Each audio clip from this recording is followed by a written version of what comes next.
Buenos días, bo día.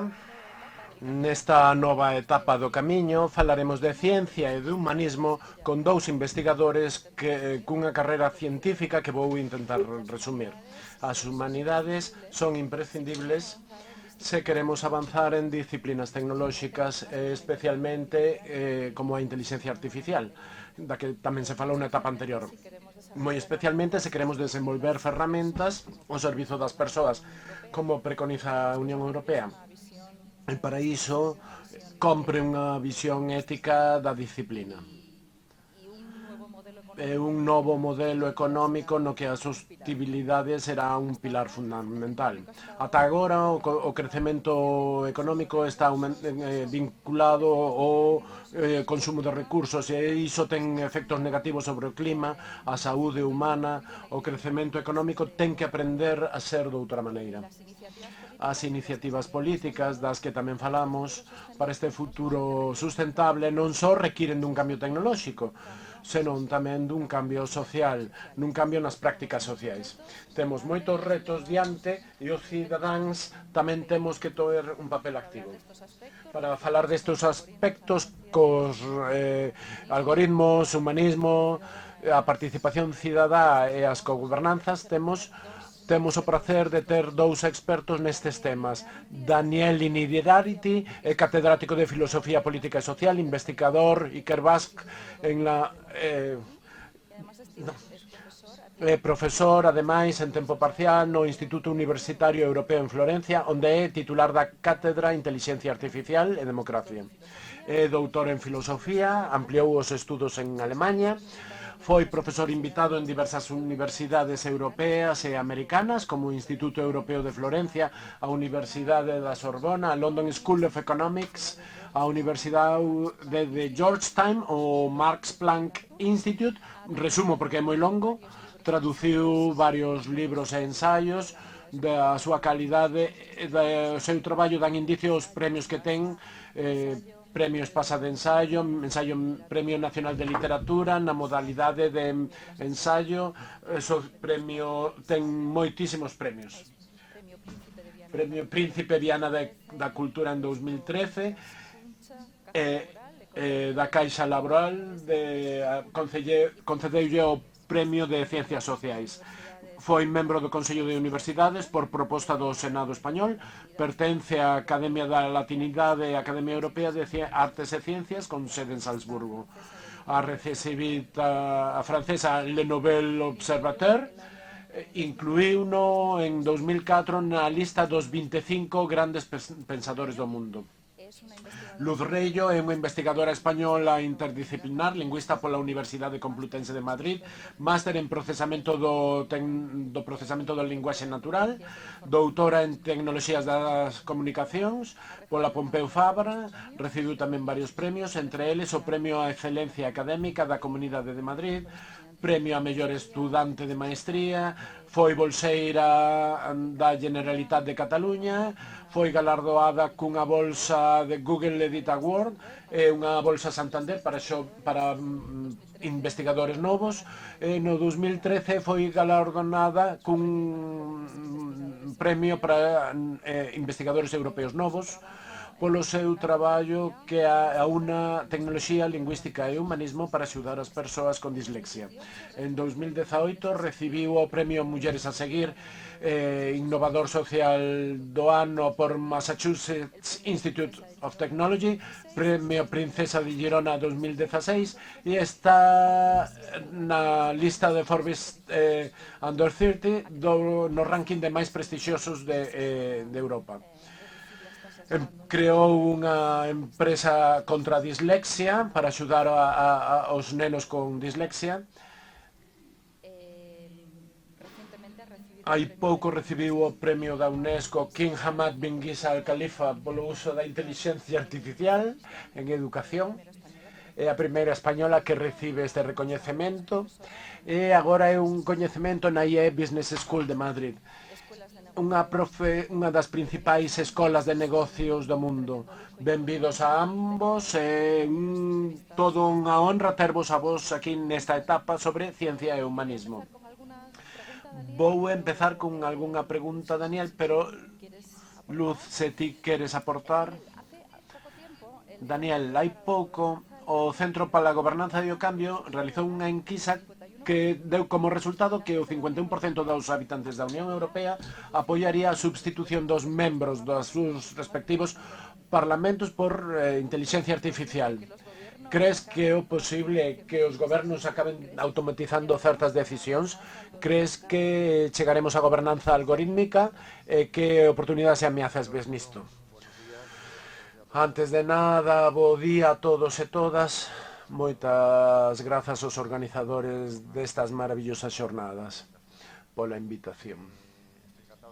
Estou encantado de estar aquí, sobre todo convosco. Xa Senén nos dixo, eu traduzo a miña terminoloxía, que no fondo non vai haber un grande reemplazamento. Todo este esquema segundo o cal onde imos é unha gran substitución de homes por máquinas, de parlamentos por algoritmos. Creo que iso non se vai producir. E ademais iso afástanos do que é máis interesante, que é a cuestión de como convivimos uns cos outros. Esa idea a que ti te referías, habería outros exemplos, algunha proposta que lin de como Siri e Alexa, que no fondo nos coñecen mellor do que nos coñecemos a nós mesmos, e pola tecnoloxía cada vez máis, poderían ir votar por nós. Mando a Siri a votar ou a Alexa a votar, que ademais poden ler os programas electorais, que eu non teño tempo, saben a miña sensibilidade. Esa idea dunha substitución de máquinas, de persoas por máquinas no relativo a democracia, creo que non se vai dar e non se pode dar. Isto non quere decir que non sexa necesario un grande impulso tecnolóxico para facer fronte aos problemas nos que estamos. Problemas como o cambio climático, as grandes crises que temos, ou esta da pandemia, requiren dun impulso tecnolóxico brutal. O que sempre hai que preguntarse é que tipo de cuestións son abordables mellor dende unha tecnoloxía como este conxunto de tecnoloxía da que falamos, e que outro tipo de cuestións facémola mellor os humanos. Que erros son típicos das máquinas? As máquinas cometen sempre os mesmos erros. E que tipo de erros son típicos do ser humano, que ten unha grande capacidade de facer moitas cousas, mentras que as máquinas están especificadas nunha tarefa. Neste asunto hai unha socióloga americana, noutro contexto. Os robots fan ben o seu traballo cando o mundo organizado está organizado do xeito en que debe estar organizado. No fondo ten que haber unhas condicións, unhas decisións previas para que uns dispositivos tecnolóxicos o poidan facer ben. No caso concreto da política, é unha actividade humana que ten que ver coa adopción de grandes decisións, de prioridades, de obxectivos, e que ao seu servicio podemos poñer toda a tecnoloxía que pensemos, que sexamos capaces de desenvolver. Pero pensar que as máquinas, que Siri e Alexa van tomar as decisións políticas fundamentais, iso é un erro. É un erro que poderíamos cometer, pero a prezo dun reducionismo, porque se reduciría a nosa capacidade libre como suxeitos de decidir que tipo de futuro queremos. Luz, na miña opinión, separamos a tecnoloxía das humanidades. Ata agora, casi era innegable que do progreso técnico se ocupaban as ciencias e do progreso social e humanístico se encargaba a arte, a filosofía, a política, as humanidades. Agora mesmo isto cambiou. O teu perfil é un clarísimo exemplo. Como ves ti o papel das humanidades en disciplinas como a inteligencia artificial? Eu creo que o papel é necesario. Démonos de conta agora, hai uns anos. O mellor hai uns anos non sabía que era tan necesario. Démonos conta agora no momento en que puxemos as diferentes empresas puxeron algoritmos que estamos utilizando como os motores de busca ou os algoritmos de traducción automática ou os algoritmos das empresas que axudan en recursos humanos para seleccionar os currículos ou que te axudan a contratar e démonos de conta que nos últimos 10 anos que estes algoritmos teñen nesgo, non funcionan, o mellor que non funcionan como deberían funcionar. Cando empezas a ver os erros ou os nesgos, imos dicir, destes algoritmos, utilizas un traductor, pero, pois sempre mo traduce con nesgo machista. Sempre contratamos a homes brancos. Que pasa? Que as ferramentas que empregamos hoxe utilizan datos, as que utilizan os nosos datos manteñen os nosos nesgos dos últimos anos. E os últimos 10 anos os últimos 100 anos non foron os anos máis xustos, por dicilo así. Empezas a ver como podes superar eses nesgos e que comprei? Pois no motores de traducción fai falta un lingüista. Nos sistemas xurídicos compre alguén que saiba de filosofía ética ou que poida dar un consello sobre isto. Na parte de recursos humanos, igual compre algún psicólogo. Estamos nos dando conta agora que é necesario. E o mellor hai uns anos non o pensábamos. Bueno, e eu tampouco pensaba. Tiven o meu momento de que con datos imos facer, daste conta despois que as humanidades en moitos ámbitos son necesarias para chegar a uns algoritmos, a uns modelos que decidan que sexan mellor ca nós na decisión. Acabas de mencionarlo, Daniel. E moitos de nós vemos con preocupación as novas sobre o uso de datos persoais dos cidadáns, mesmo para usalos con fins de propaganda electoral, para mandar a Siria a votar. Como ves a relación entre Big Data, política, uso de datos? Bueno, hai pouco publicouse un libro de alguén de Harvard que se fixo moi famoso, titulado Capitalismo de Vigilancia, en castelán. Eu teño unha postura un pouco ambigua. É verdade que hai un paradoxo. Vixíase nos demais, pero ao mesmo tempo temos un coñecemento relativamente escaso da nosa sociedade. Hai un problema de falta de demasiado coñecemento e de pouco coñecemento. Con motivo da pandemia, por exemplo, vímolo. Os instrumentos de coñecemento de como se desenvolvían os contaxios foron deficientes, mellorables, imos dicir. Unha sociedade non pode funcionar ben, non pode autogobernarse ben se non coñece, se non ten datos. Dende o Imperio Babilónico polo Estado Napoleónico, os gobernos sempre foron xeradores de datos, almacenamento de datos e interpretación. Co Big Data,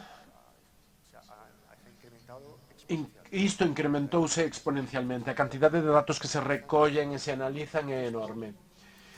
Isto xera unha chea de problemas filosóficos, éticos, xurídicos de diverso tipo. Hai algúns que ten que ver coa protección da privacidade, hai outro que ten con categorías epistemolóxicas. Como entendemos eses datos? Os datos son un reflexo real da realidade ou non? Mesmo tamén se xerou unhas certas mitoloxías dos datos que teñen que ver coa mera cantidade, coa simple cantidade. Esa idea de Anderson e de Kurzweil de pensar que, no fondo, certos problemas que temos de tipo cualitativo iban a estar resoltos con procedimentos cuantitativos, incrementando o número de datos, desaparecerá tal pregunta. Pois non. Hai preguntas que eu vou reivindicar a miña profesión.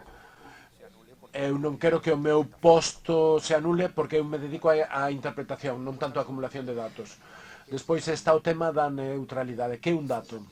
Que cociña ten? Existe un dato nu, un dato que... O dato ten que ser interpretado. O lema dos indignados non nos representan.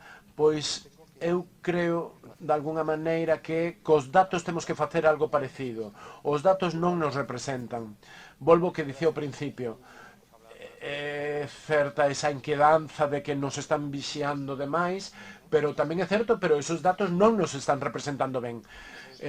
Polo seu nesgo, pola súa limitación das realidades inxustas do mundo, das desigualdades profundas.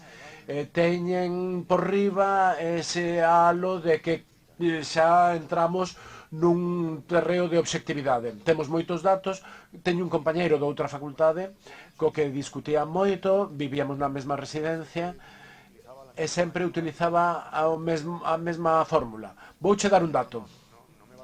Non me vas dar un dato, vasme dar cun dato. Os teus datos son agresións. A xente como os filólogos que non temos datos porque somos pobres, pero temos boas interpretacións do pouco que temos. Temos aquí, por exemplo, temos que entender, na mesa anterior falábase do tema de divulgación científica, a xente entende a ciencia, temos que entender a diferencia entre unha correlación e unha causalidade. E esa diferenza a xente non é consciente, mesmo algúns científicos. Outro día lín nun libro que hai unha correlación bastante precisa entre os cartos que o goberno dos Estados Unidos inviste en ciencia e o número de xente que se suicida por aforcamento. Pero iso non é unha causalidade. O tema este da anticipación de Google, que pode facer Google da gripe. Sabedes, non? Google é capaz, antes do Servizo Público de Saúde, que ven unha gripe. Porque a xente, en canto ten un síntoma, mira, síntomas da gripe. E todas as veces que fallou? E aquel famoso exemplo daquela rapaza embarazada a que unha empresa lle mandou para produtos para bebé deducindo que estaba o pai enfadouse porque era menor de idade e efectivamente estaba embarazada. A máquina sabía antes. Pero isto non nos contaron cantas veces esa máquina se equivocou. Non estaba embarazada a rapaza, senón unha amiga, ao mellor. Todo este tema dos datos hai que poñelos nun contexto de interpretación. Agora que falamos de humanismo e tecnoloxía, as ciencias humanas e sociais creo que teñen que dar leccións, pero tamén aprender dos problemas xerados pola tecnoloxía que ás veces non coñecemos suficientemente. Na túa tese e no teu traballo do mundo das empresas emerxentes, aportaches algoritmos para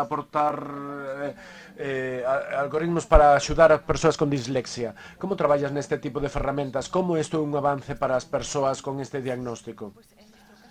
Sí, no noso caso tamén é preventivo.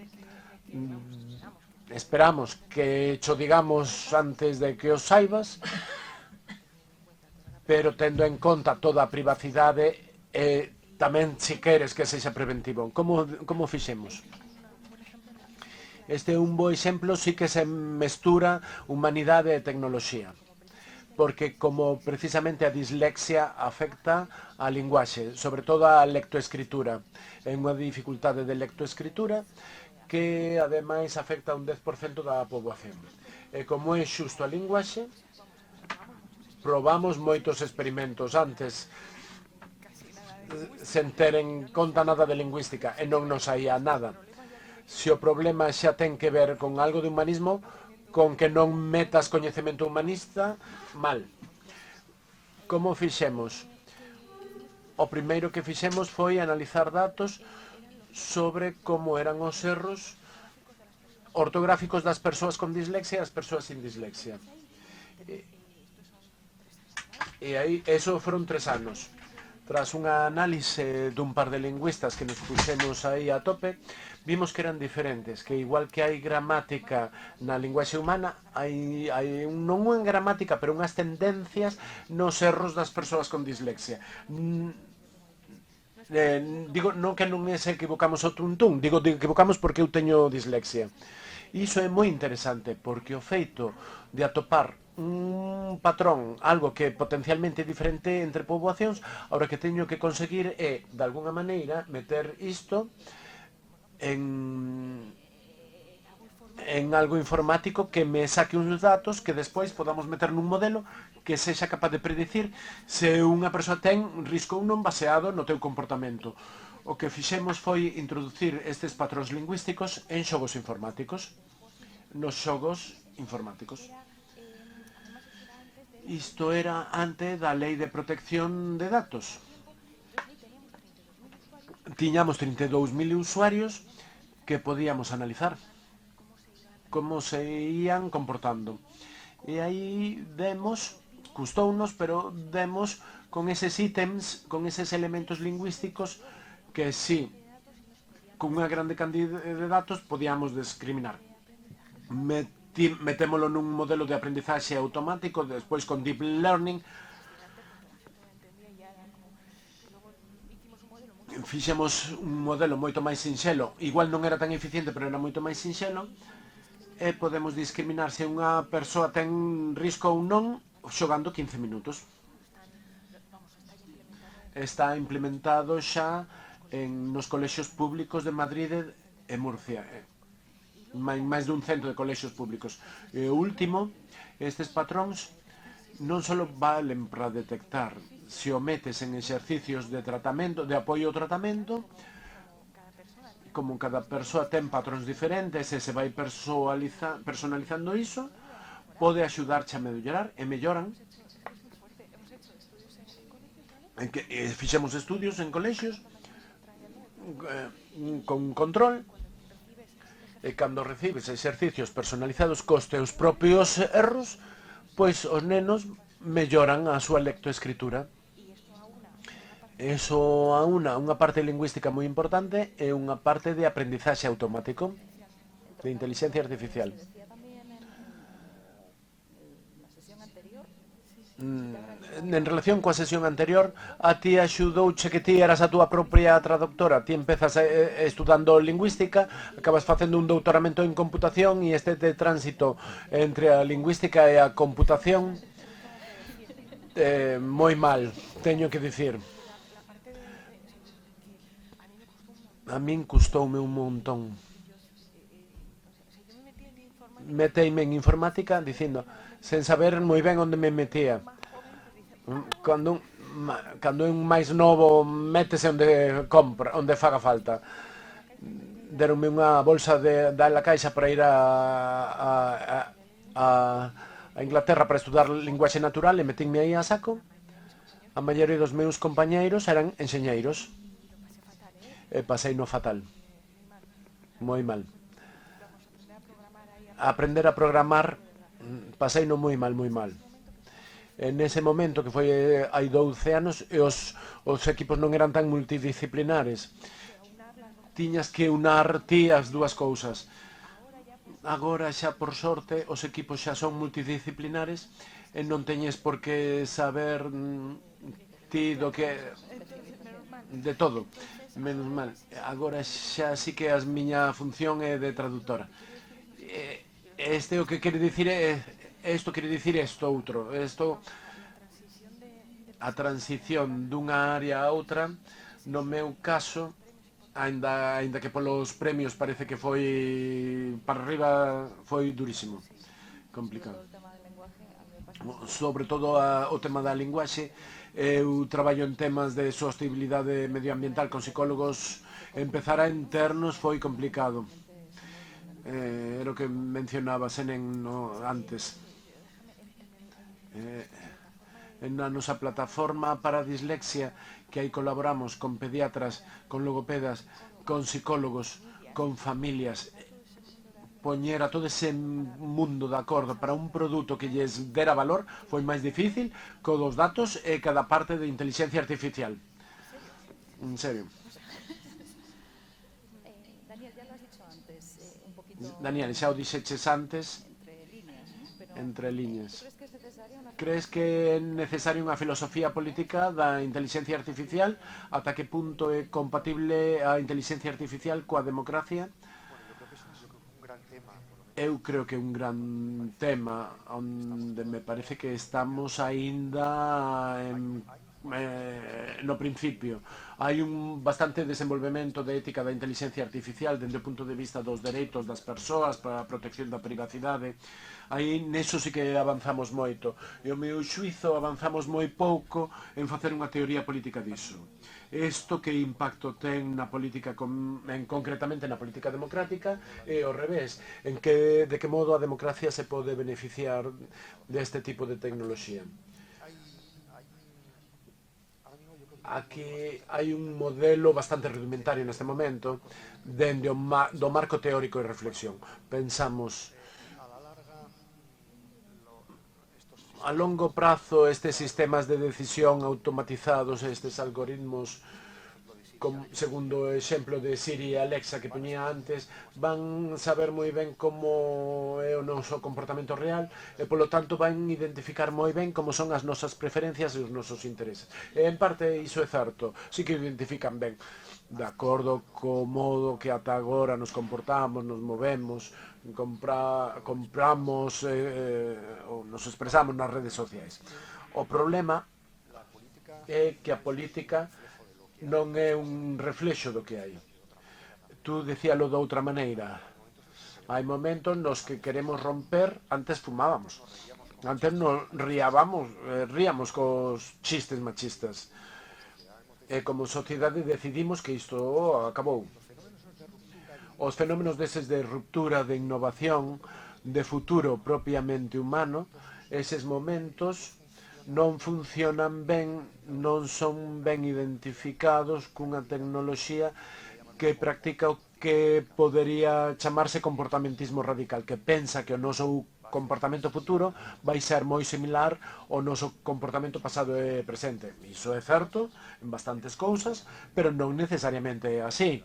Repito, poden haber momentos de ruptura que eu ou nós como sociedade decidimos que isto acaba e que rompe. Isto no fondo é unha reedición dunha bella polémica que é a polémica dos técnicos ao poder. Por que non facer os parlamentos sustituir por algoritmos, pero antes veñía unha discusión de sustituir os políticos polos expertos, que agora tamén na pandemia tamén foi un debate apaixoante. Esta idea que a mí non me importa que os políticos sexan de dereita ou de esquerda, eu quero que xestionen ben. Isto escoitase moito. Isto, despois de anos de reflexión, eu chamo isto o principio Bertín Osborne. Escoiteillo unha vez dicho así taxativamente, como se a expresión o cualificativo bo puidese predicarse de algo dunha política sen ningunha referencia ideolóxica. Ti e eu non entendemos ao mismo coa palabra bo, e é lóxico que sea así. Menos mal que vivimos nunha sociedade plural na que a palabra bo ten distintos significados.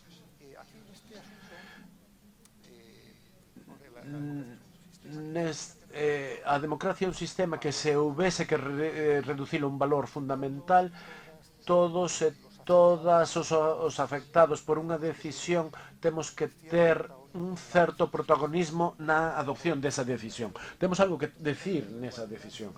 Polo tanto, ten que haber unha igualdade política na toma de decisións. Como se artella eso? Pois temos as eleccións, a representación, a participación, temos distintos mecanismos para garantir no posible esa igualdade. O problema é que non todos entendemos o mesmo por igualdade. Podemos estar de acordo os que estamos nesta mesa de que a igualdade é moi importante, pero o mellor ti entendes igualdade de oportunidades, outro entende como igualdade de resultados. Hai distintos modos de entender a igualdade. A política precisamente está para iso, para discutir, para poder en marcha unha discusión sobre iso. E unha última cousa en relación con isto, a idea de que a política debería ser un sistema que satisfai as nosas necesidades, experiencias e intereses é unha idea moi básica, moi elemental. Porque primeiro, non hai que fiarse demasiado, deixar todo na benevolencia dos gobernantes, sexan homes ou máquinas, e segundo, a definición das miñas preferencias e dos meus intereses non a fago eu como consumidor. No fondo, isto é un esquema de consumidor, como se fose un mercado.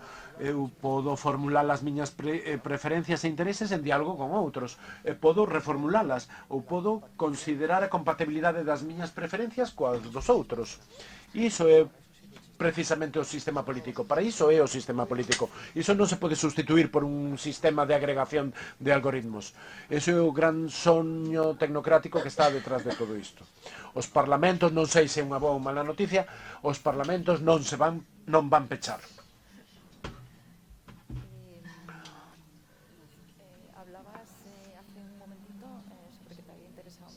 Falaches de que che interesaba moito a parte dos algoritmos, o deep learning, desenvolvéchelos, aplicacións que afectan as persoas, falaches da lei de regulación de datos. Que nos podes decir sobre algunhas cuestións deste algoritmos, o acceso aos datos, a privacidade das persoas, a transparencia dos algoritmos? Bueno, pois sí, podo. Imos primeiro cos datos e despois coa transparencia dos algoritmos. Sobre os datos, sobre a privacidade, como acceder aos datos, iso, non sei se sodes conscientes, iso cambiou moitísimo nos últimos 10 anos. Cambiou moitísimo. Houve un avance xigantesco. Eu vivino tendo vivino nas miña propia carne. Dende que, al menos en Europa, dende que temos a Lei Xeral de Protección de Datos, debemos sentirnos moi privilexiados en Europa de vivir na Unión Europea, cuns gobernos que ademais todos os países están de acordo todos, é o pouco no que están de acordo todos, que é realmente protexer a nosa privacidade e as empresas. Eu teño unha empresa, fannos pasar moi mal para que isto se cumpla de verdade. Como non o cumpras, pagas a multa e tes que pechar a empresa. Realmente tes que cumprir isto. Isto indica que as persoas poidan borrar os datos, que os servidores estén en Europa. É moi complexo e algo do que debemos moi orgullosos en Europa, e creo que cambiou no 2015. E iso cambiou moitísimo nos últimos 10 anos. Iso é algo do que debemos estar orgullosos como sociedade. Iso vexo case comparable, desculpa que vou ser, a democracia grega. Cando un avance, cando empeza a haber a privacidade en Europa, como nos poñemos os europeos co tema de recoñecemento facial e que estamos todos en contra, cando ves que outros países non o fan, eu síntome moi orgullosa. Que ven que nós facemos, que nós como europeos estamos preocupados por isto e actuamos neste sentido. E esa é a parte do que serían datos e privacidade. E despois a parte de transparencia de algoritmos, de modelos. Os algoritmos, no fondo, na miña área son preditivos, son modelos preditivos que poden predicir un comportamento, unha gripe ou se tes dislexia. Vamos, pero un modelo que predí algo que vai pasar.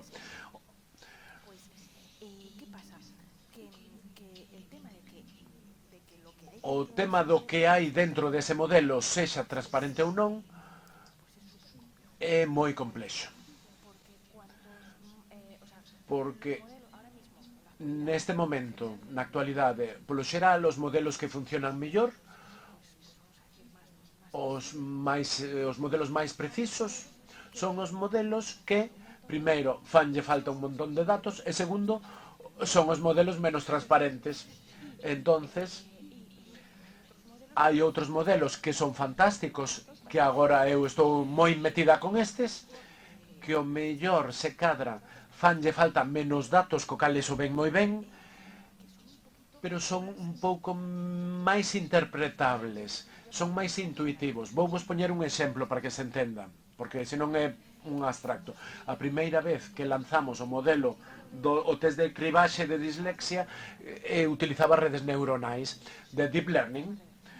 Utilizaba redes neuronais e dábamos un resultado á familia tes risco de ter dificultades de lectoescritura. Por suposto, hai unha marxe de erro. Cando o modelo se equivocaba, que a propósito non se equivocaba, tiña unha fiabilidade do 80%, pero cando se equivocaba non podíamos dar unha explicación de por que se equivocaba.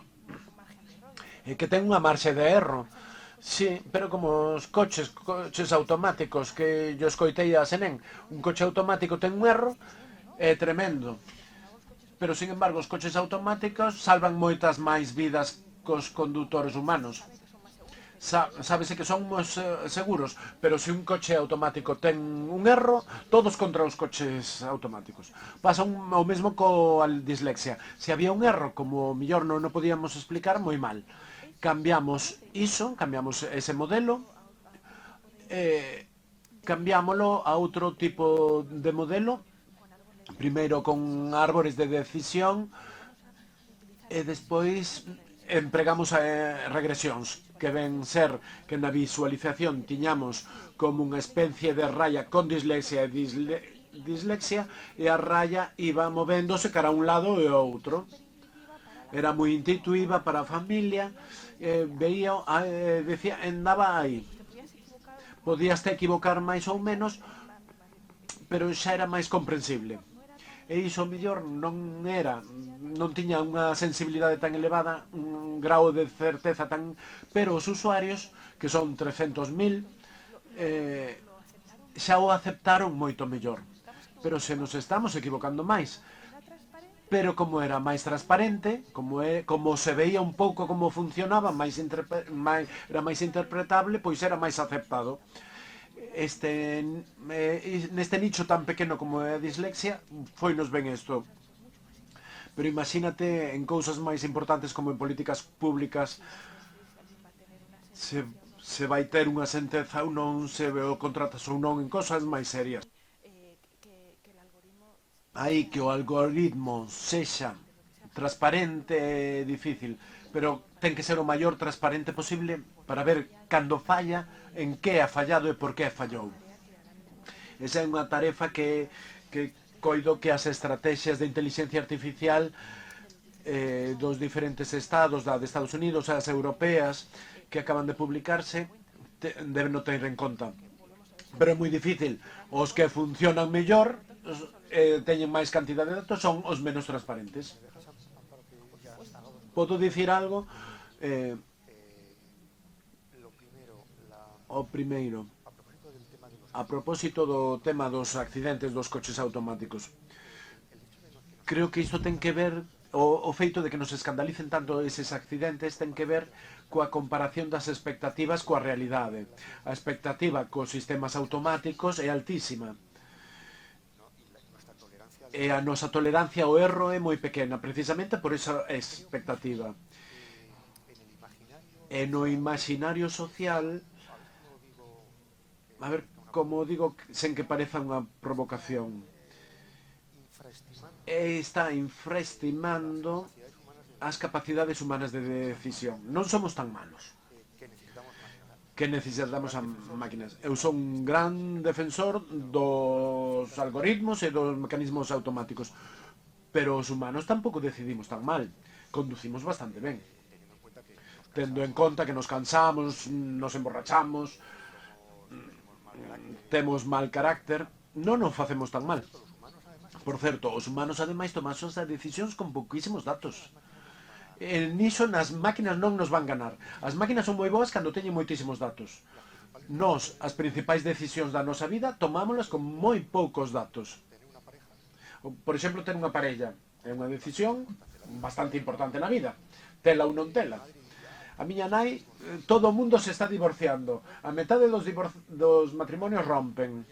É unha discusión que tiven con ela, pois está bastante ben, porque a información coa que se toma unha decisión como o matrimonio é unha decisión bastante deficiente. O consumo de enerxía que facemos os humanos a hora de decidir é baixísimo. Senón non necesitamos un enchufe. Sabedes a cantidade de enerxía que consumen todos estes aparellos comparado co almorzo que tomei esta mañá? Eso é un tema. E a outra cousa, a relación co asunto da privacidade, creo que nos falta un paso máis, que é entender o novo contexto. Eu diría un pouco máis paradoxal. A privacidade non é nada persoal. Hai que desprivatizar a privacidade. A privacidade estamos pensando en que é un dereito das persoas que se pode monetarizar. Se usas a miña privacidade tes que pagarma. Estás pensando en que eu xestione a miña privacidade e isto ten dous problemas. Se eu xestiono a miña privacidade, indirectamente estou xestionando a dos demais. É dicir, os sistemas, os algoritmos, saben que a partir dun determinado nivel de desvelamento da privacidade son capaces de deducir a privacidade dos que non aceptaron a súa privacidade. Ao mundo da xenética isto é moi claro. Unha decisión privada sobre o grao de privacidade o que eu estou disposto a renunciar non é unha decisión privada. É unha decisión pública que compromete a privacidade dos demais. E, polo tanto, isto necesita regulación. E a outra é que estamos facendo que a xestión da privacidade pivote demasiado sobre o individuo soberano abouxado. Fago unha enquisa. Cando estades navegando en internet, canto tempo tardades en examinar as cookies, aceptar as condicións? Vale, non farei máis preguntas. Non nos poden deixar os obxectos tanta responsabilidade. Isto pasou tamén coa crise económica anterior. Un dos factores foi a asunción da compra de produtos financeiros de altísimo risco a xente que non tiña a formación financeira necesaria, pero asinaban un documento leído e aprobado. O famoso link aprobo, facémolo todo de maneira moi responsable porque non temos tempo, non temos competencias. Como procesamos eso? Prefiro que haxa unha regulación pública boa que unha excesiva soberanía individual. Creo que me protexe mellor a regulación pública. Eu son o que decido, hai cousas que non podo decidir. Outra cuestión. Eu teño 2 fillos en edades protestantes, están enfadados co mundo. Todos os días a discusión social e política é elevada. Queixanse de que votan a A, B ou C, e a eles contaronlles unha cousa que polo visto leron o que votaban e non o están facer. Ti crees que o uso, por outra parte, eu estaba a traballar nun proxecto no que podías ver que sensibilidade tiñan os cidadáns con respecto a políticas sociais, se o Concello poñía onde aparcar e se poder reducir a velocidade, entonces axudáballes a tomar unha decisión máis pesada. Crees que o uso dos datos e da inteligencia artificial nos pode axudar a elaborar cauces políticos máis participativos, incrementar a participación cidadá, descargar de tensión ao sistema político? Eu creo que hoxe, de acordo co que contaba eu antes, a idea do que os algoritmos registran as nosas preferencias e intereses e despois procesanos agregadamente, esa idea é unha idea minimalista da democracia. Porque cubre só unha parte. A democracia é un sistema de autogobernarnos como sociedade, en virtude da cal o punto de partida certamente é que temos intereses diversos, que un quere unha cousa, outro quere outra cousa, e vemos como negociamos esa parte. digamos que os algoritmos poden identificar bastante ben. De todas formas, porque somos bastante pouco transparentes para nós mesmos, ou dito de outra maneira, coñecémonos menos do que pensamos. Seguro que agora mesmo vou facer outra enquisa. O nivel de exixencia medioambiental declarativo de que todos os que estamos aquí estará altísimo, pero o nivel de comportamento medioambiental está un pouco máis baixo. Seguro que o noso comportamento é menos ecoloxista que as nosas declaracións. Coñecémonos mal. Poñamos que as máquinas identifican ben o que realmente queremos que o realmente son os nosos intereses. Pero hai outro momento político fundamental. Imos negociar eso con os demais. E a negociación non é unha simple agregación automática. Pode ser algo máis sofisticado. Eu son partidario do que se chama a teoría deliberativa da democracia. Ti entras en contextos de discusión nos que as túas preferencias, discusión non están fixos, son susceptibles de modificación. Segundo momento, para isto as máquinas valen pouco. Terceiro momento, para o que as máquinas aínda valen menos. Cando eu vou formular as miñas preferencias e intereses, eu teño que anticipar, e nós como sociedade temos que anticipar que tipo de sociedade final imos querer. Esa anticipación tampouco a facemos, tampouco a fai a máquina. E a distinción de planos é moi importante a hora de pensar como introducimos mecanismos algorítmicos en cada momento. Volvo un pouco ao que dicía ao principio. As cousas non son brancas ou negras. Ou gobernan as máquinas ou gobernan os humanos. Ou nos vixían ou nos descoñecen. Eu creo que imos crear un ecosistema entre humanos e máquinas atendendo a que é máis apropiado para cada decisión. Para os dous. Cal credes que é o futuro? Falastes de regulación, falastes da regulación europea da Lei Xeral de Protección de Datos. Sabedes que hai un novo borrador de regulamentación da Unión Europea, unha regulamentación con base no risco dos sistemas. Como ves en xeral o tema da aplicación da inteligencia artificial en saúde e en medicina, que teñen un certo risco para as persoas, en derivacións coa privacidade? Como crees que é o futuro neste campo? Porque non é fácil regular neste aspecto. Sí, aquí como en todas as cousas que teñen moita forza, moito poder ou moito... Pois hai moitas vantaxes e moitos inconvenientes. Canto máis forte, ten máis inconvenientes e máis vantaxes. Isto é a miña opinión persoal. Aquí non falo como especialista, senón como cidadá. Como filla, ver a miña familia ou ver as persoas que quero.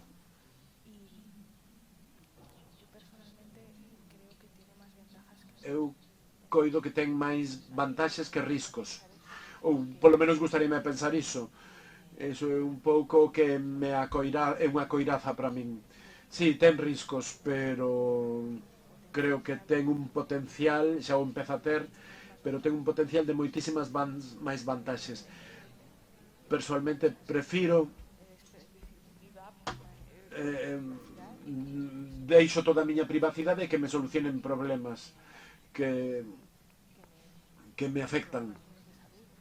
Os problemas de saúde. E as vantaxes son en dous sentidos. A primeira vantaxe é se isto se consegue que a medicina personalizada, pero personalizada de verdade. Iso é fantástico. E a segunda cousa é a prevención.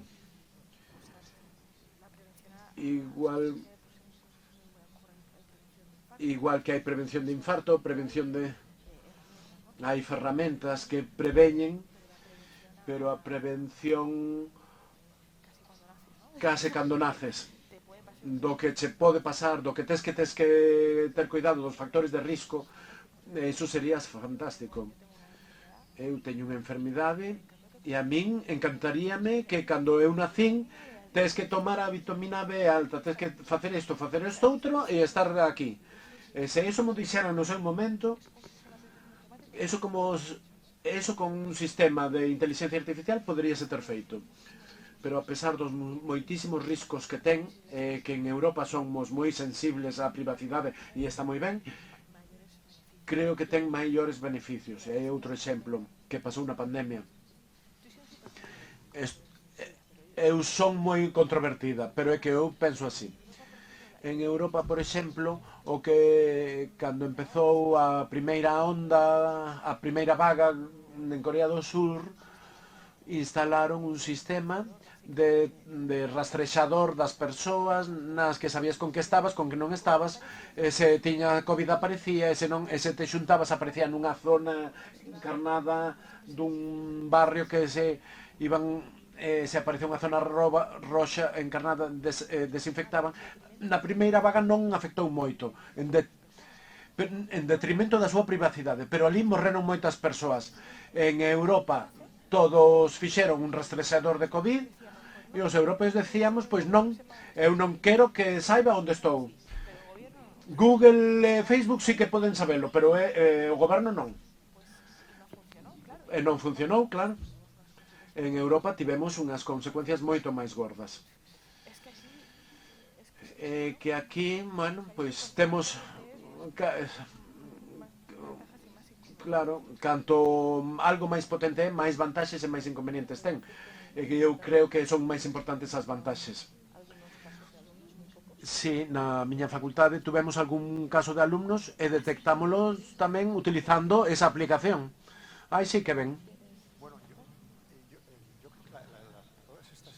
Todas estas expresións de humanismo tecnolóxico, de tecnoloxía centrada no humano, son indiscutibles. E todos estaríamos de acordo. Pero paréceme, por aquilo de molestar, que aquilo que nos gusta aos filósofos bastante, hai unha versión un pouco banal, que é o tema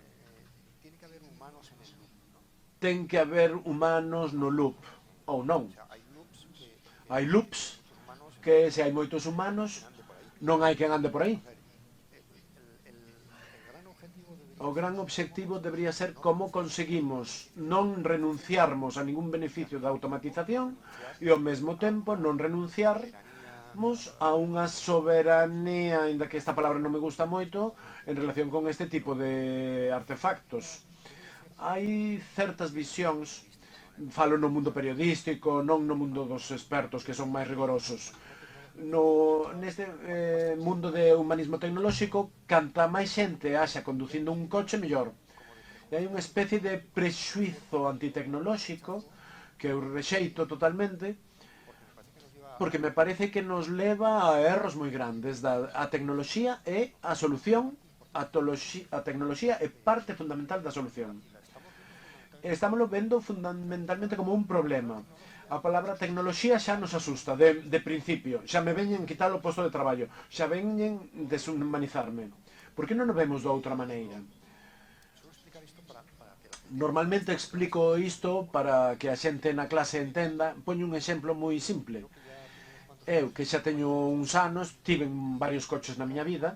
En cada coche, cada vez tiven menos soberanía respecto do coche. Estou menos no loop, ata o punto de que o coche teño agora, que xa era hora de que teña un coche bo, teño un coche moi dinámico. Non me deixa pasar a corrente da esquerda se non lle dou o intermitente. Non me deixa botar unha cabezada. Se nota que non estou presionando suficientemente o volante, empeza a pitar, etcétera, etcétera. Estoume deshumanizando. Unha tecnoloxía que cada vez me exclúe máis do loop. Quero volver ao coche no que o movimento do volante era facer un movimento de roda e que no verán sudabas cada vez que querías aparcar. Queremos eso? Digo como exemplo simple do coche porque é fácil de entender. E hai outros, pero hai outros moitísimos exemplos que puxen aquí, sanitarios, etcétera. Temos que o diálogo tecnoloxía e ciencias humanas e sociais é un diálogo no que, e isto xa o digo contra min e os meus colegas, e o meu gremio, temos que aprender moito máis das leccións que queremos dar. Enseguida chega un filósofo, un sociólogo, empeza a falar o que se ten e o non se ten que facer. Moitas veces en comprender a lógica que hai detrás.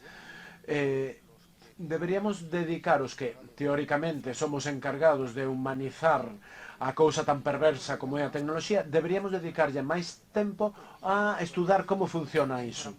Porque aquí hai un problema das tecnoloxías en xeral, desde as financeiras ata a inteligencia artificial, e é que os tecnólogos coñecen mellor de que vai a cousa que os reguladores. Co cal, sempre que falamos de regulación, e falamos de regulación sempre, pero o problema, temos un problema de asimetría cognitiva. Como vas regular algo que non coñeces? A min díxomo unha vez un banqueiro, un gran banqueiro deste país, do que non vou dicir o nome. Estamos vendendo uns produtos derivados que eu non entendo nada. Dicíamo el, que era banqueiro. Decía, hai uns rapaces, aquí abaixo hai uns rapaces, decía, os frikis, que saben realmente como funciona isto. Esa asimetría, ese abismo é moi profundo, moi fondo. Por iso, se queremos falar de seguridade, a quen contratamos? A quen contratamos para a ciberseguridade da empresa? A un hacker. Aquel que teña o coñecemento de como temos que estar en mans de hackers para protexer o sistema. Un vai a Basilea. Vivindo en Londres, coñecín a un que traballaba pros acordos de Basilea na gobernanza financeira global. E eu tiña gran curiosidade. Que estades facendo? Pregunteille. Explicoume un pouco e o que entendín foi: claro, aí estades nun espazo de negociación no que os que realmente saben a tecnoloxía non teñen un máis mínimo interese en ser regulados e os que o teñen un gran interese en regular non teñen nin idea do que teñen que regular. E aí é onde se produce unha especie de diálogo, porque no fondo aqueles que non queren estar regulados danse de conta que o recurso venlles moi ben, e aqueles que teñen interese en regular pero non teñen nin idea, venlles ben que lles expliquen como vai. E isto pasa en todas as tecnoloxías. Isto é un abismo que en Europa probablemente estamos máis preto de pechalo ou de compensalo, pero que nos vai acompañar durante moito tempo. E ten que ver coa velocidade da tecnoloxía, da que xa se falou antes. Agora voume meter cos parlamentos. É que os parlamentos lexislan sobre o pasado. Aquí chegaron uns tecnólogos en xeral, fixeron unha cousa, reúnes o Parlamento, a Comisión, e ao final dictamina cando esa cousa, ao mellor, os destrozos xa se produciron ou xa están en outra historia.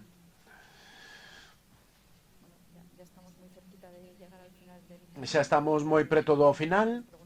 Dúas preguntas curtas. Vimos que durante a pandemia que a saúde é un medidor básico do noso benestar, tamén é un medidor do tránsito á nova economía. Falouse tamén na mesa anterior do importante que é proporcionar cartos á investigación, coidar os profesionais. Penso que nin coidamos os investigadores, nin os profesionais, nin... Estamos chegando a recibir a Compostela. Que lle pedirías ao apóstolo no tema da saúde e a tecnoloxía?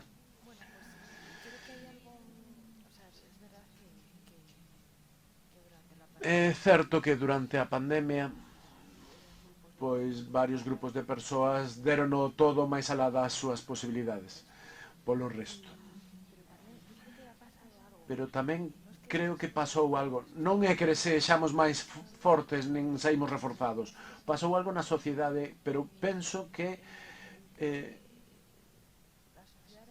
penso que a sociedade agora é máis consciente do proceso científico. Non do proceso científico da creación das vacinas, que eso xa estaba estipulado, xa se sabía todo o proceso que ten que haber para sacar unha vacina, senón do proceso científico de atopar, de verte ante algo que non sabes o que é, e ver, a ver que pasa, e ver como actúo, pois agora se transmite polo aire, agora non. Ver como o coñecemento se vai conquistando pouco a pouco sen ter nin idea.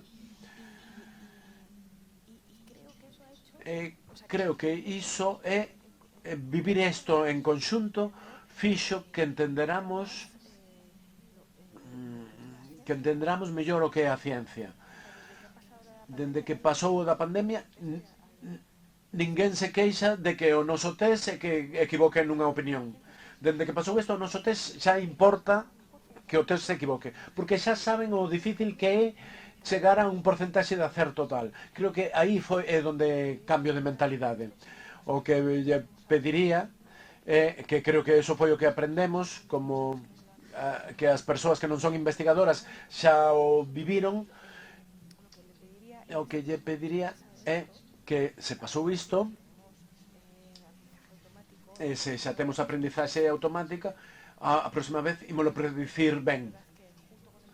É verdad que cando xusto empezaba a pandemia algún grupo dixo vai pasar isto, pero ninguén lles fixo ni caso, pois agora xa nos pasou isto, xa sabemos e aprendemos como sociedade a valorar o proceso científico, que sabemos que é super difícil, que dando paus de cego ata que chegas, pois xa que somos conscientes, imos predicir ben e utilizar as ferramentas. Iso é o que eu pediría. Utilizache esa metáfora do camiño, que é a metáfora de todas as xornadas. Eu vivo na beira do camiño. Dende a miña casa vexo pasar os peregrinos, e xa vos podo avisar tamén, cando vexa alguén indeseable que vaya chegar aquí, avísovos, vai haber un aumento de peregrinos, porque eu vexo. Vivo nunha pequena vila de Navarra. Na entrada hai un cartel que pon Santiago de Compostela 760 kilómetros. Estou na casa. Aquí síntome na casa. Eu pediría conceptos, comprensión. Aquí fai falta ciencia, fai falta política, fai falta moitas cousas. Pero temos que comprender o mundo. Se non entendemos o mundo, non podemos actuar sobre el. Paréceme que o entendemos pouco. O noso coñecemento é moi insuficiente. Máis coñecemento, precisamos máis coñecemento. Estes meses estivemos focalizados nun coñecemento moi aplicado, urxido pola fabricación das vacinas, perfecto, o ARN mensaxeiro, etc. Perfecto.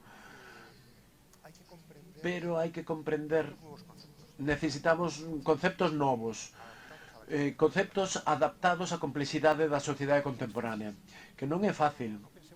Non pensemos, eu xa entendo o que pasa, non entendemos o que pasa, ninguén entende o que pasa, non sabemos como se comporta a xente, non sabemos como nos comportamos non los mesmos nun confinamento tan estricto, non sabemos que pasa na familia, non sabemos se isto é constitucional ou non, fixádevos, que xa non sabemos se é constitucional ou non. Despois de todo, ao final non era constitucional. Que é constitucional? Temos unha cantidade de ignorancia por diante que é brutal. Eu vou facer un pouco de propaganda do meu libro. Acabo de rematar un libro que se editará en xaneiro, que se chama A Sociedade dos Coñecementos. E vexo que estades apuntando o libro e estadelo facendo ben. E a miña tese é que imos entrar nun horizonte que no que o progreso do coñecemento vai ser ridículo comparado co progreso do descoñecemento. E imos ter que tomar decisións moi humanas, no fondo. Con información incompleta, os datos van nos axudar, a tecnoloxía vai nos axudar moitísimo, pero o abismo que hai, o valeiro que hai entre o pouco que sabemos e o que deberíamos saber, para abordar o con equilibrio, con xustiza, con democracia, con información, os retos que temos por diante, vai seguir sendo brutal. E isto vai nos exixir unha competencia na que estamos pouco dotados. Que facemos coa nosa ignorancia? Que fas ti coa túa ignorancia? Ou coa ignorancia insuperable que temos? Ou coa ignorancia que descoñecemos? Do descoñecemento que descoñeces? Bueno, foi un luxo tervos aquí, é o momento das preguntas.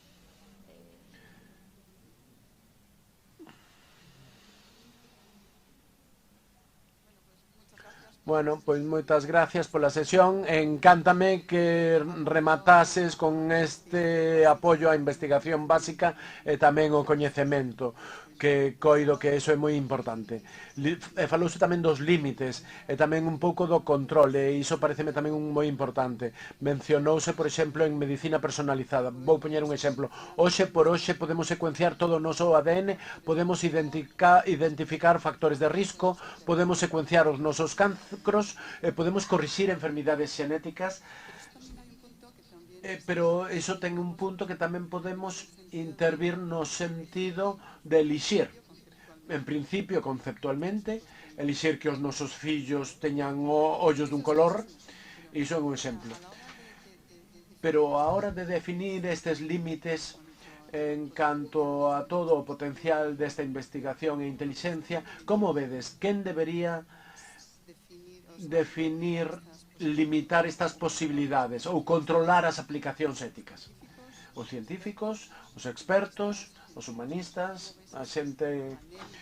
Como vedes este panel de aspectos que deberían influir nas administracións, nas persoas que toman as decisións ao final? Porque hai moita potencialidade, pero tamén hai moita perigo.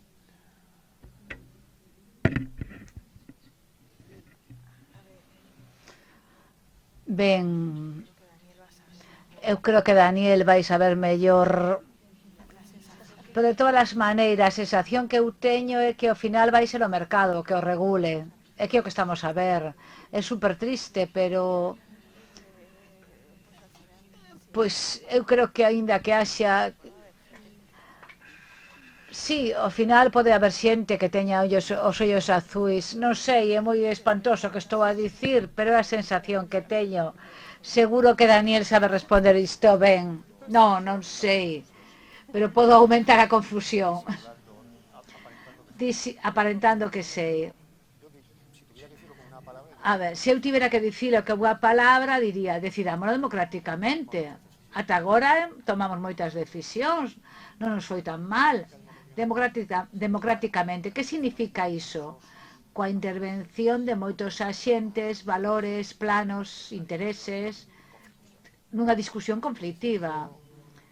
Así é como decidimos, así foi como decidimos que facer coa saúde e con moitísimas cousas, como regular o mercado.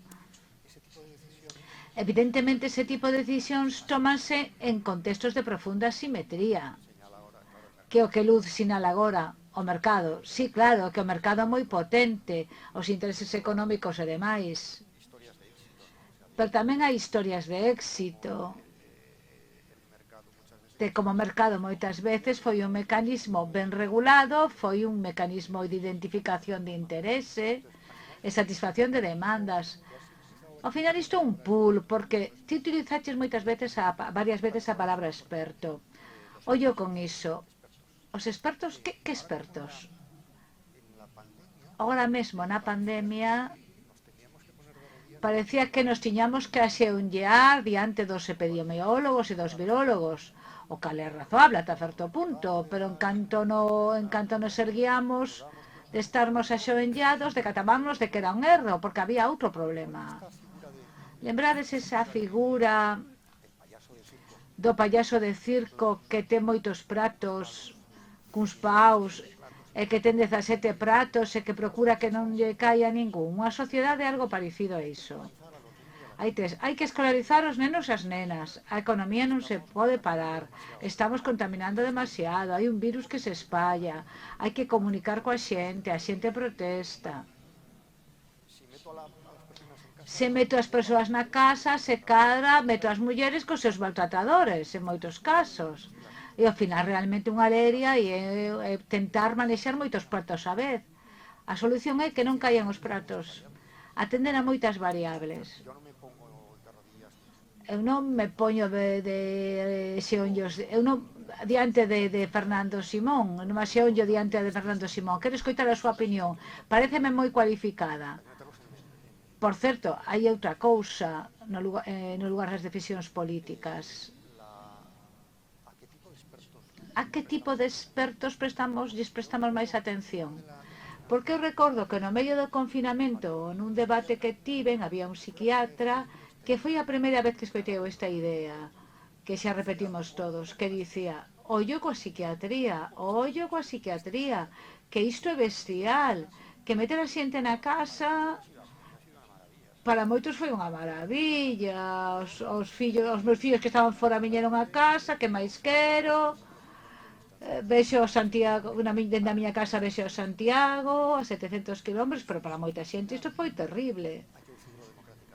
Ao final hai que decidirlo democráticamente.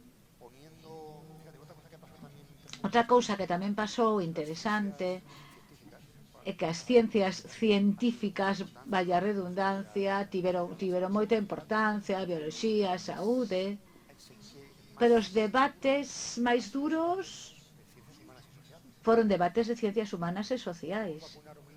Podemos obrigar a vacinar, podemos deixar entrar no restaurante, as terrazas é un debate de humanidades, claramente.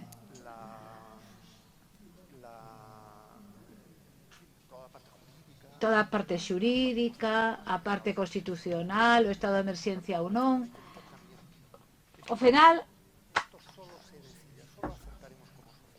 só acertaremos como sociedade, e isto repito dende hai moito tempo, só acertaremos como sociedade no que eu chamo unha democracia complexa, se facemos intervir a todos. Todos os puntos de vista están convenientemente atendidos. O cal é unha maraña, moi conflictivo, pero iso é máis razoable que poñer aquí alguén que toma decisión cun só prato e diga, non, isto non é constitucional. Eu son Fernando Simón e eu decido. Vale, ti tes unha parte importantísima.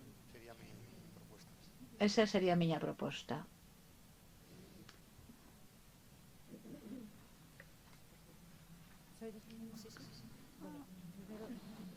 Ben, primeiro, encantada de escoitarvos e de pensar, imaginar e soñar, inda que ás veces os soños son pesadelos. Pero, Daniel, dicirche, se non sei se sirve para votar, pero xa hai fondos de práctica risco que xa nomearon a membros do Consello de Administración a algoritmo. Supoño que moito máis barato que pagarlle a un humano. E intentei saber como fixo Vital esta organización, pero non logrei saber moito, pero prometo contarcho. Terminaches esta intervención facendo un alegato aos coñecementos, os alegatos a coñecer o mundo e a diferenza entre causalidade e correlación. A causalidade nun mundo baseado en menor abundancia de datos permitía entender e cunha mostra estatística tratar de inferir cales eran as razóns que provocaban iso. Así avanzábamos no coñecemento. Hoxe en día temos abundancia de datos e, por exemplo, a mellor cadea de supermercados dos Estados Unidos saben que venden máis pavo os xoves. Por que? Non teñen nin idea, pero non lles importa. Pero os xoves levan máis pavo ao supermercado en Walmart e fan negocio. Claro, pero perder as explicacións nun mundo de abundancia de datos para vender pavos non importa, pero cando falamos de temas máis de saúde, máis vitais, como suplimos iso? Temos que parar de facer esas correlacións, porque eu vexo unha especie de antagonismo entre o coñecemento e a eficacia, o mellor. Graciñas. É que a correlación é un concepto. E, polo tanto, dinos algo de realidade. Os xovos véndese máis pavo. Simplemente o que temos que entender é que non é unha causalidade. Non confundir unha cousa coa outra. Pero evidente que o mundo non o podemos xestionar hoxe día en toda a súa complexidade sen manexar a correlación. A correlación é un instrumento de simplificación do mundo importantísimo, sempre que non o confundamos coa causalidade. Imos seguir vivindo nun mundo de causalidades e correlacións ao mesmo tempo. Esa sería a miña resposta. E respecto do Consello de Administración, outro día tamén lín que non sei en que cidade de Xapón, cerca de Tokio, estaban preparando a un robot para que fose a candidato ao alcalde da vila. Son cousas anecdóticas que o intenten. A ver como se materializa iso. A min que no Consello de Administración haxa un algoritmo non me parece mal, entre outras cousas porque xa o hai, e que os sistemas algorítmicos están xa en moitos sitios. Non estamos a porta de, xa están tomando moitísimas decisións. O asunto é, como iso, por seguir coa metáfora dos pratos, como facemos compatibles con outros criterios e outros valores. Pero non faría eu unha contraposición, volvo de sempre, pero é o que se me ocorre. Hai unha contraposición humanos-máquinas como dúas entidades que estamos competindo por unha escaseza de bens. Non, se o facemos ben, as máquinas van ser felices e nós moito máis. Ben, pois, unha última pregunta. Hola, parabéns, porque a verdade é que me encantou. A miña pregunta vai con respecto á tecnoloxía e á computación. Pode crear uns mundos moi desiguais, porque crea analfabetos funcionais, e iso está correndo, sobre todo coa xente maior. É un sistema que cambia moi rápido, xente que non entrou nese mundo na súa etapa inicial, na etapa educativa. Seguramente os nosos nenos no futuro non terán ese problema, pero agora mesmo o feito de que se utilice esta tecnoloxía, de que agora mesmo fai que neste momento en España xa un mundo moi desigual, persoas completamente alleas a todo isto que nos está chegando e que xa temos. Daquela, como podemos facer un mundo tecnolóxico máis amigable? A min, cada vez que me din este programa é moi amigable, para min é totalmente inimigable, porque non sei quen o fai, porque ás veces que de verdad non utilizan a mente que a xente normalmente usaría. Eu creo que a xente que deseña programas debería tamén estar en contacto con xente para que vexa verdadeiramente se ese programa realmente se pode utilizar ou non. Un pouco un comentario para que faledes sobre todo no tema da dislexia, que me parece moi importante. Se van ser programas que vai utilizar a xente para manexalos, hai que contar tamén como funciona o noso cerebro cando nos enfrentamos a un programa informático, cando imos cunha tarxeta de crédito, cando imos manexar un ordenador. Perdón, esgotamos o tempo. Creo que queda unha reflexión final aí. O tema creo que o tratamos un pouquiño, vou no comentar moi resumido, falamos de equipos multidisciplinares, os dous comentaron que temos que ter moitos pratos no aire, que é unha boa metáfora que tamén temos que manexar, e creo que falamos de que a tecnoloxía abriu novas portas, eu sempre entendín así, xa non existe un mundo de ciencias e un de letras, xa non existe un mundo separado. Necesitamos ir todos xuntos se queremos ter un futuro como que estivemos comentando. Eu creo que ese é o resumo moi cortito, moi curto síntome, porque non temos tempo, porque non esa reflexión que nos queda para todos. Foi un placer e un enorme luxo compartir este tempo con todos vos e con Daniel e con Luz. Moitas grazas.